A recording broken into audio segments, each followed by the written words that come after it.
Boa tarde a todos, prazer, eu sou Francisco Santos, né? E um feliz Próspero Odeste a todos. É um prazer estar com todos vocês, aqui que me assistem no canal Natizarim do Norte. E hoje falaremos de um assunto muito controverso, né? A respeito do anticristo. Quem é o anticristo? É Donald Trump? É Macron, presidente da França? É um assunto muito polêmico, muito falado. Muitas pessoas tentam entender este assunto, mas será que as escrituras ela não nos esclarece? Ela não nos mostra quem é de fato esse ser tão emblemático que o mundo conversa tanto, especula tanto a respeito dele? Será que a Bíblia ela não nos mostra, ela não nos esclarece certas características para que a gente consiga identificá-lo?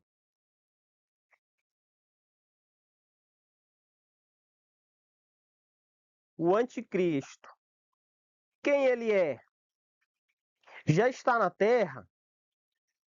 Quando virá? São perguntas que o mundo se faz. Na realidade, boa parte do Ocidente, né? Quem crê no Machia, no nosso Salvador. Então, as pessoas especulam muito a respeito desse assunto, quem ele é, já está na Terra, quando virá? São perguntas que uma multidão inumerável de pessoas se fazem ao redor do mundo.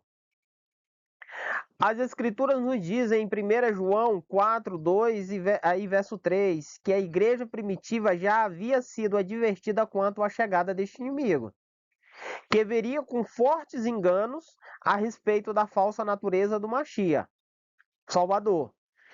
Paulo, na sua geração, afirmou que já estava no meio deles e que viria.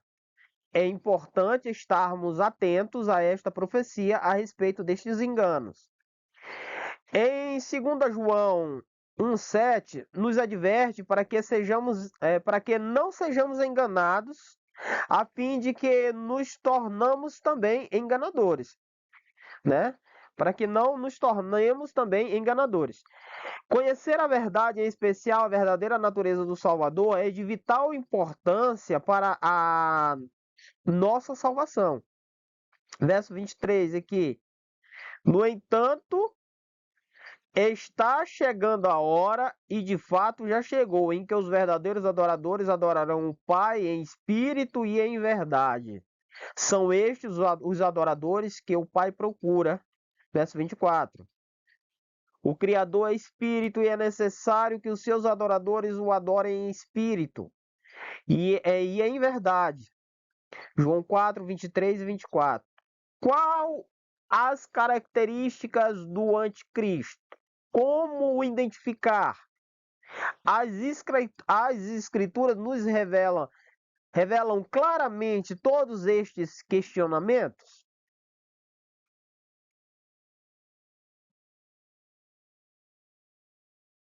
A Bíblia, ela informa a árvore genealógica do Salvador. Verso 23. Ora, o Salvador, ao começar o seu ministério, tinha cerca de 30 anos, sendo como se cuidava, filho de José, filho de Eli, Eli de Matate, Matate de Levi, Levi de Melque, Melque de Janai, Janai de José. Verso 37. Lameque de Matusalém, Matusalém de Enoque, Enoque de Jared, Jared de Malaléu, Malaléu de Cainã. Verso 38. Cainã de Enos, Enos de Sete, Sete de Adão e Adão do Criador. Então, Lucas 3, 23 ao 38. A gente vê aqui de maneira clara que a Bíblia ela nos esclarece a respeito da genealogia do nosso Salvador. Mostra a partir dele até Adão, ou de Adão até a ele.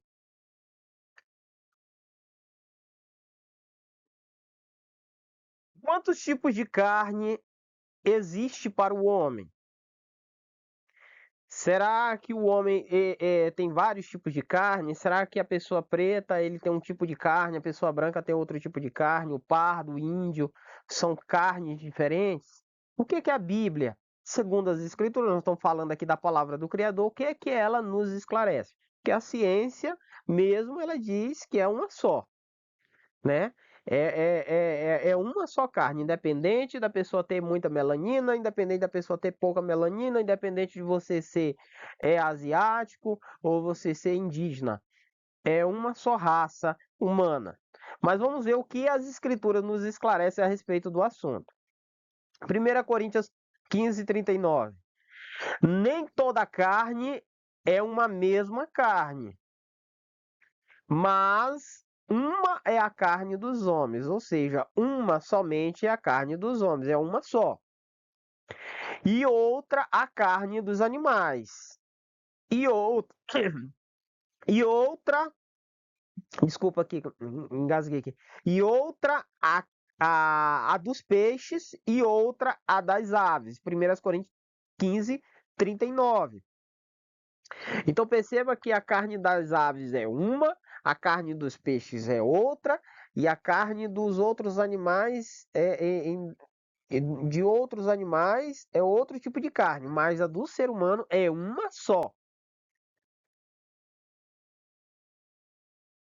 Aqui em Hebreus 2:14. Uma vez que os filhos têm em comum carne e sangue,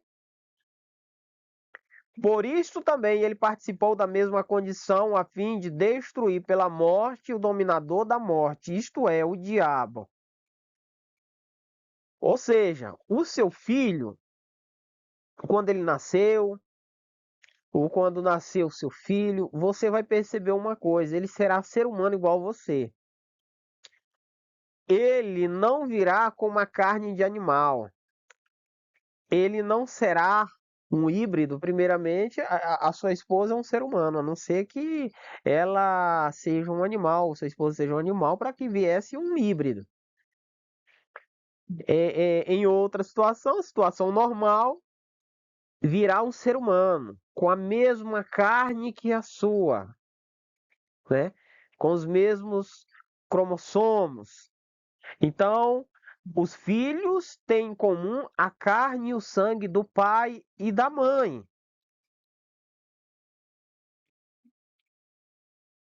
Podemos afirmar que a natureza do Salvador é igual à nossa?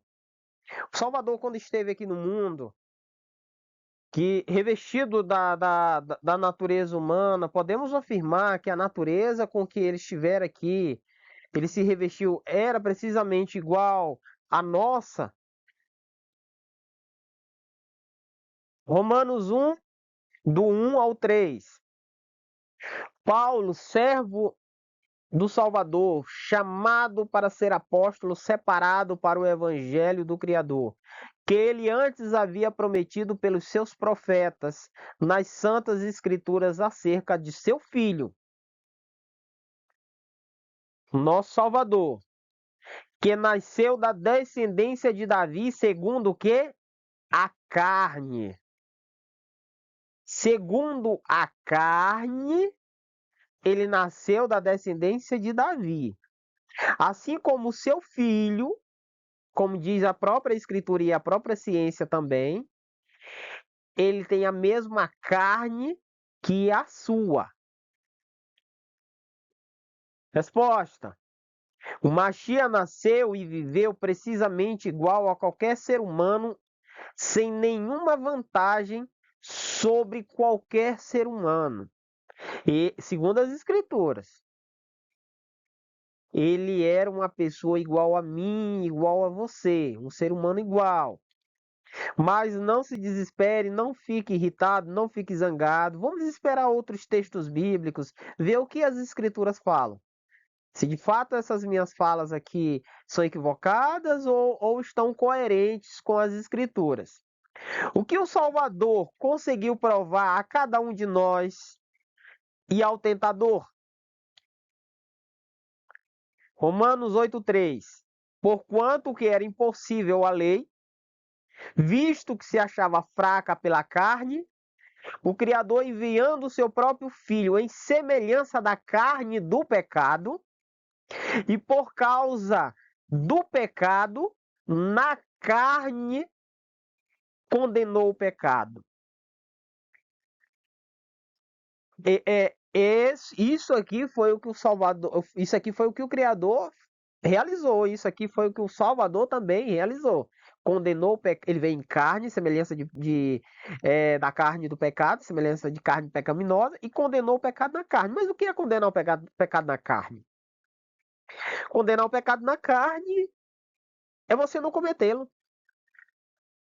É você não gerar o pecado, porque o pecado é gerado aqui. Quando vem o mau pensamento, você retira imediatamente, luta contra ele e retira todo e qualquer mau pensamento, porque primeiro o pecado nasce aqui. Depois ele vem para a ação. Você vai agir e vai cometê-lo. Mas primeiro ele nasce aqui. Então, aqui ele já era vencido. Aqui o Salvador já o vencia, né? Já o expelia.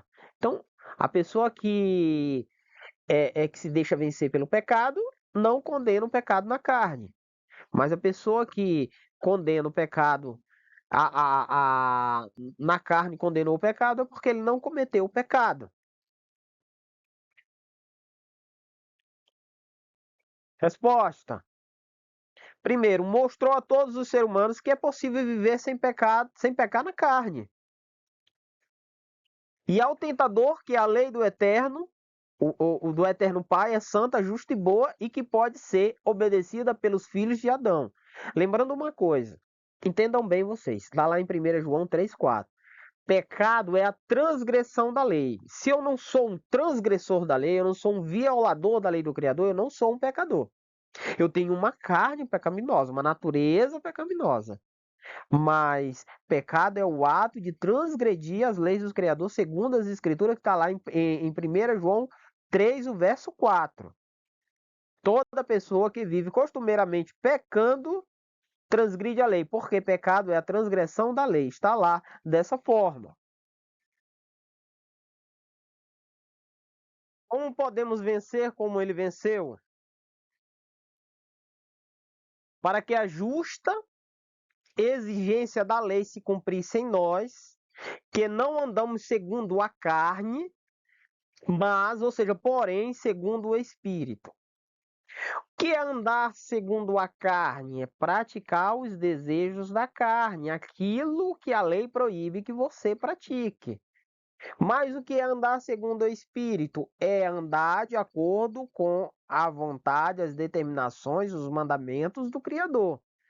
Então, para que a justa exigência da lei se cumprisse em nós, que não andamos segundo a carne, mas segundo o Espírito. A pergunta é: como podemos vencer como ele venceu? Seguindo este exemplo aqui, ó, que está lá em Romanos 8, verso 4.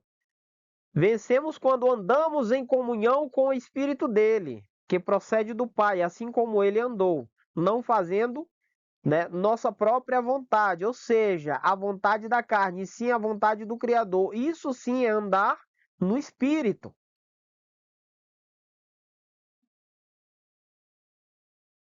O Filho do Criador veio a esta terra com que natureza? Com que natureza o Filho do Altíssimo esteve aqui nessa terra? Era 100% divino, 100% Deus? Como é que era? O que a Bíblia nos esclarece a respeito deste assunto? Hebreus 2,16. Pois, na verdade, ele não tomou a natureza dos anjos, ou seja, uma natureza divina. A própria Escritura revelando aqui, ele não tomou a natureza dos anjos, natureza divina. Mas, ou seja, porém, tomou a descendência de Abraão. E Abraão tinha descendência, tinha natureza divina? Ou tinha natureza degenerada, caída igual a minha e a sua? Será que eu estou lendo errado? Eu estou entendendo errado? Porque o texto é claro E aqui não precisa você estar fazendo aqui hermenêutica, nada assim do tipo. É bem esclarecedor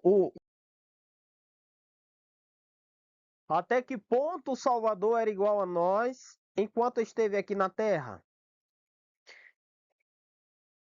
Hebreus 2,17. Por esse motivo era vital que ele se tornasse semelhante a seus irmãos em todos os aspectos. Todos os aspectos. Eu desconheço qualquer relato bíblico, escriturístico, que algum dos irmãos dele tinha natureza divina.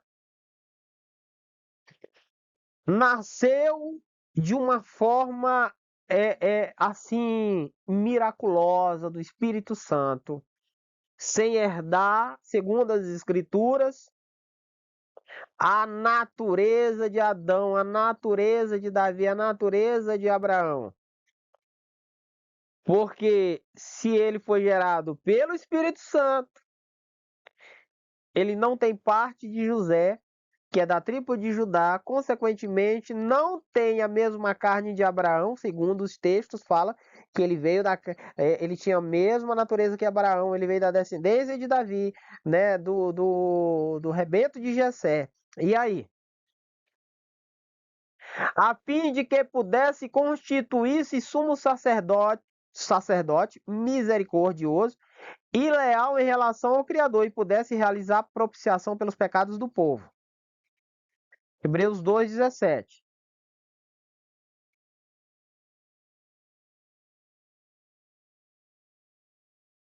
Como podemos ter a certeza que o nosso Salvador pode nos ajudar em nossas tentações quando estivermos aí em situação de vulnerabilidade, de estarmos sendo tentados? Hebreus 2,18. Porque aquilo que ele mesmo, sendo tentado, padeceu, pode socorrer aos que são tentados. Só que eu fico assim um pouco impressionado é a seguinte raciocínio das pessoas. Como é que ele pode ter sido tentado se ele tinha uma natureza é, é, pré-lapsariana, natureza dos anjos, ou seja, uma natureza divina? Como é que ele poderia ser tentado igual a nós? Porque a palavra diz que ele padeceu também das mesmas tentações. Da mesma forma que eu. Por isso ele pode me socorrer, porque ele também foi tentado e padeceu. Não porque ele cedeu, não porque ele caiu na tentação. Resposta: por isso podemos confiar nele como nosso Salvador vivo, contra o poder da tentação.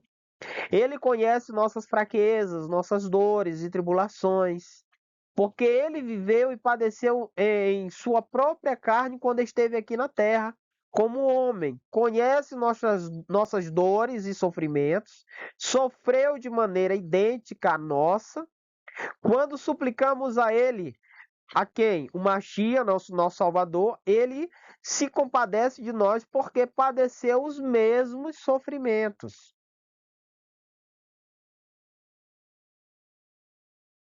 O Salvador, o Filho do Criador, ou seja, o filho de Yahweh, ele foi tentado como nós somos, da mesma maneira, semelhante, igual, idêntico, à mesma maneira que nós somos? E será que as Escrituras ela nos confirma isso? Hebreus 4, 14 e 15. Concluindo, tendo em vista que temos um grande sumo sacerdote, que foi capaz de adentrar os céus, o Filho do Criador, mantenhamos com firmeza nossa declaração pública de fé, pois não temos um sumo sacerdote que não seja capaz de compadecer-se das nossas fraquezas, mas temos o sacerdote supremo que a nossa semelhança foi tentado de todas as formas, porém sem pecado algum. Hebreus 4, 14 e 15. Então, ele foi tentado igualmente a mim e a você. Igualmente a mim e a você. E mais para frente eu vou falar a respeito do pecado original, que é uma doutrina católica que está lá no catecismo, né? Que hoje as igrejas protestantes abraçaram. É protestante, evangélica, neopentecostal, pentecostal, todas essas igrejas abraçaram, divulga bastante, que é aquela que você vai viver a vida toda pecando. Só que o Salvador, ele fala para que a gente seja santo como nosso Pai é santo, seja puro como vosso Pai é puro. Então ele exige de nós uma vida santificada. E ele nos deu um exemplo de uma vida santificada sem pecado. Porque pecado é a transgressão da lei, como está em João, 1 João 3,4. Então, ele sofreu a nossa semelhança, a nossa semelhança foi tentado de todas as formas, igualmente, segundo as Escrituras. Ela nos revela. Resposta: nele se encontram todas as fraquezas da humanidade, porque em tudo foi tentado. Pela bondade do Pai, de nosso mestre Yahushua, o Mashiach, ainda temos um sumo sacerdote oficiando no santuário celestial e que conhece nossas fraquezas. Quem não ensina que Yahushua, nosso Salvador, veio em carne, como deve ser considerado? Quem é o anticristo segundo as Escrituras? 1 João 4, o verso 2 ao 3. Nisto conheceis o Espírito do Criador. Veja que o texto ele começa nos esclarecendo para que a gente consiga entender quem tem o Espírito do Criador e quem não tem. Todo espírito que confessa que o nosso Salvador Yahushua veio em carne é do Criador, é da parte do Criador, segundo o texto está explicando. E todo espírito que não confessa que o nosso Salvador veio em carne não é do Criador. Isso é o que está dizendo o texto aí, né? Não é do Criador, mas é o espírito do anticristo, é o espírito do antimachia, é o espírito inimigo do Criador. Esse é o espírito. Quem não confessa que ele veio em carne, carne pecaminosa igual a minha, a sua, falando mais uma vez, como o mesmo texto falou, ele veio em semelhança de carne pecaminosa, mas não pecou. Por quê? Porque não transgrediu a lei do Criador. Então, ter a carne pecaminosa não é pecado. Pecado é transgressão da lei do Criador, segundo o texto, a respeito do qual tendes ouvido que havia de vir e agora já está no mundo.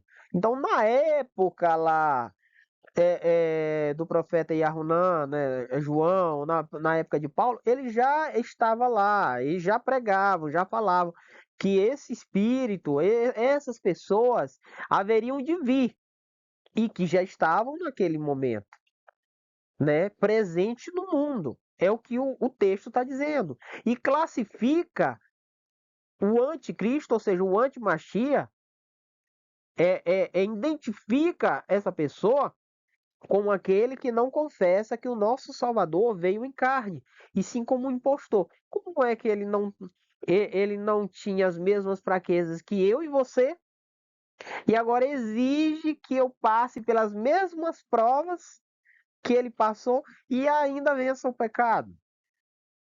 Não seria um Salvador assim, no mínimo injusto? Uma pessoa assim, vamos dizer assim, eu vou fazer um exemplo básico. Não seria uma pessoa que é comparável um homem que pega um saco de cimento e exige que uma criança de 5 anos faça o mesmo? Não seria injusto da parte dele? Mas esse Salvador, a quem a Bíblia ela fala, ela esclarece, Não é esse impostor, não é esse Salvador injusto. Ele padeceu as mesmas fraquezas, igual eu e você, e venceu. Por isso ele exige que nós vençamos também. Porque já muitos enganadores saíram pelo mundo, os quais não confessam, olha quem são os enganadores, segundo as Escrituras, os quais não confessam que o Salvador, Yahushua, veio em carne. Tal é o enganador, o anticristo. 1 João 1,7. As pessoas estão muito preocupadas. É Donald Trump, o anticristo. É o Macron. É não sei quem. E eles não entendem que virá um líder global, né? Liderar um povo que já faz parte desse movimento, que tem o mesmo espírito dele, que é influenciado pelo espírito dele, que segue, né, as doutrinas dele. E aí é que você tem que se perguntar, tem que se analisar. Você, você é o anticristo? Você nega que o nosso Salvador veio em carne e foi tentado igual eu e você? Porque esse negócio de 100% Deus, 100% é homem, isso daí é invenção teológica dos teólogos. Isso é fora das escrituras. A Bíblia, ela é clara em afirmar que tais pessoas que não confessam que o Machia veio em carne igual a nossa, com a mesma natureza caída e degenerada, é o anticristo. E são eles os enganadores. Então você está afirmando que o Salvador pecou? De maneira nenhuma. O Machia pecou. Porque em 1 João 3,4, todo aquele que pratica o pecado transgride a lei. De fato, o pecado é a transgressão da lei. Ter uma natureza pecaminosa não é pecado. A transgressão da lei é pecado. Que é a natureza prelapsariana? É a natureza de Adão antes da queda, pura e incontaminada. Não tinha uma natureza pecaminosa nem inclinação para o pecado. A mesma natureza é dos anjos, certo? A mesma natureza dos anjos era a mesma natureza de Adão antes da queda. O que é natureza pós-lapsariana? É a natureza depois da queda de Adão. Que agora Adão imortal passa a ser mortal. Adão que não tinha doenças, que não tinha certos tipos de paixões, agora ele passa a ter. É a natureza depois da queda de Adão, com inclinação para o pecado. Inimiga do Criador, contrária a todas as vontades do Eterno. Uma natureza pecaminosa e degenerada.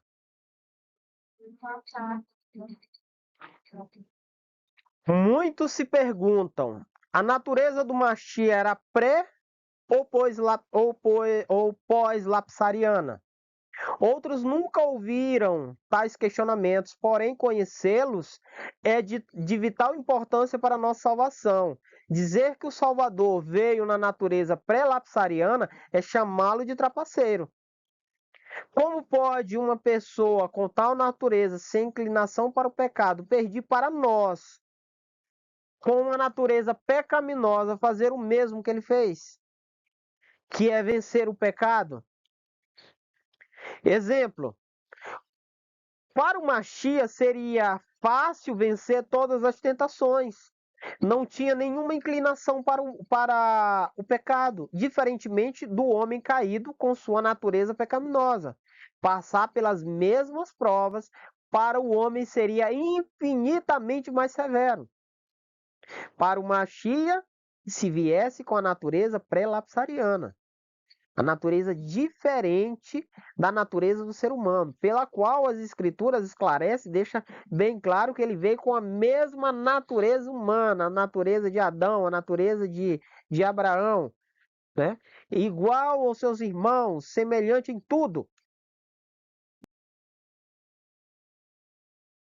Com a natureza pós-lapsariana, como vimos anteriormente, segundo as escrituras, o Machia, o Machia herdou a mesma natureza pecaminosa que a nossa. Padeceu os mesmos sofrimentos que nós, passou pelas mesmas tentações. Foi difícil para ele vencer com esta inclinação. Com qual inclinação? A lapsariana, ou seja, após o pecado, né? Foi difícil para ele, com esta inclinação para o mal, assim como é para nós. Por isso exige com justiça que vençamos assim como ele venceu, dando um exemplo a ser seguido a todos os seus seguidores. A palavra lá em Apocalipse diz, né? Dar-te-ei a coroa da vida eterna. A quem? Aos vencedores, não é aos perdedores, é a quem vencer o pecado.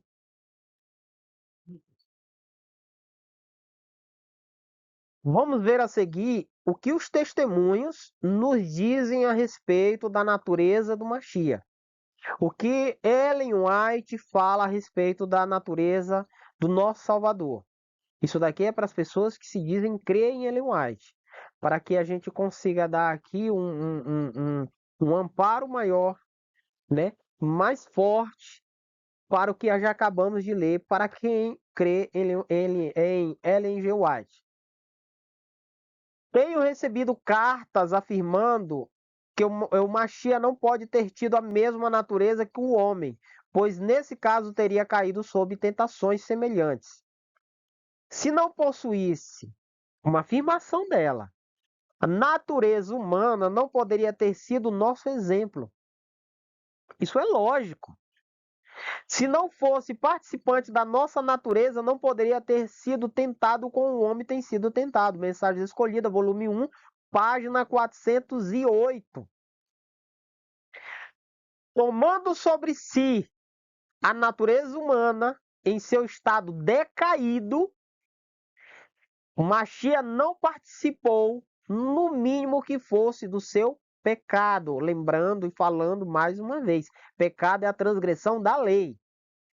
E ele foi um exímio guardador da lei, observador, zeloso da lei do Criador.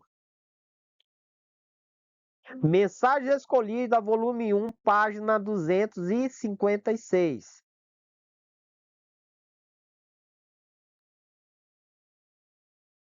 O Machia não possuía a mesma deslealdade pecaminosa, corrupta e decaída que nós possuímos.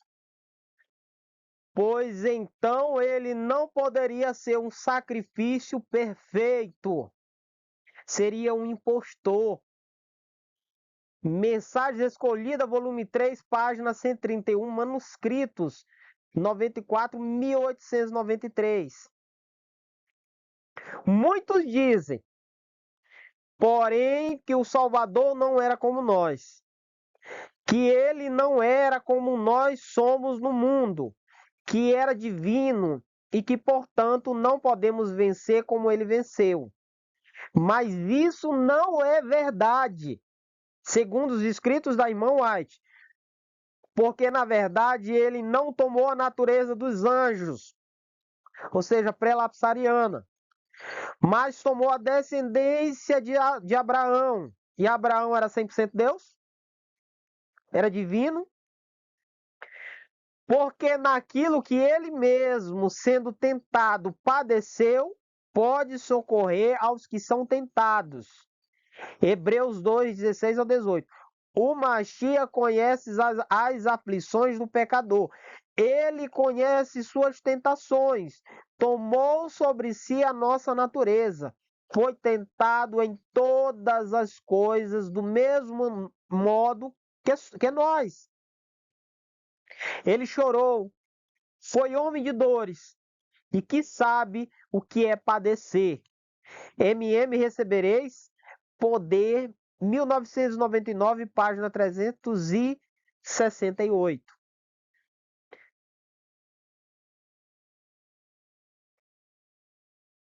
Pretendem muitos que era impossível o Mashiach ser vencido pela tentação. Neste caso, não teria sido colocado na posição de Adão. Não poderia haver obtido a vitória que aquele deixara de ganhar. Se tivéssemos, em certo sentido, um mais probante conflito do que teve o Mashiach, então ele não estaria habilitado para nos socorrer. Mas nosso Salvador se revestiu da humanidade com todas as contingências da mesma, ou seja, com todas as fraquezas e imundícias da mesma. Tomou a natureza do homem com a possibilidade de ceder à tentação. E, gente, não existe tentação sem a possibilidade de você ceder. Eu não coloquei um texto aqui da irmã Watts para não ficar muito longo. São mais de 500 citações dela a respeito da natureza humana do Salvador. Inclusive ela falando que se não tivesse a possibilidade de ele ceder à tentação, não seria tentação. Não temos que suportar coisa nenhuma que ele não tenha sofrido. O desejado de todas as nações, página 117. A menos que haja, perdão, eu acabei colocando aqui, a menos que haja a possibilidade de ceder à tentação, não é tentação. Eu falei pensando, eu tinha esquecido que eu tinha colocado, mas está aqui. Ela é resistida quando o homem é fortemente influenciado a cometer uma má ação. E sabendo que pode praticá-la, resiste pela fé, com firme apego ao poder do Criador. Foi esta a provação pela qual o nosso Messias passou. Ou seja, a menos que haja possibilidade dele cair, de você cair, não é tentação. Está lá em Mensagens Escolhidas, volume 3, página 132.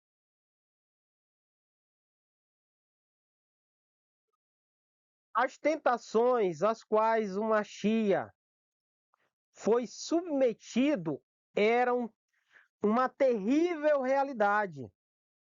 Como livre agente moral, ele foi posto à prova com liberdade para ceder às tentações de Satanás e agir em oposição à vontade do Criador. Se assim não fora, se não fosse possível que ele caísse, não poderia ter sido tentado em todos os pontos, como a família humana é tentada. Volumes escolhidos, Mensagens Escolhidas, volume 3, página 131.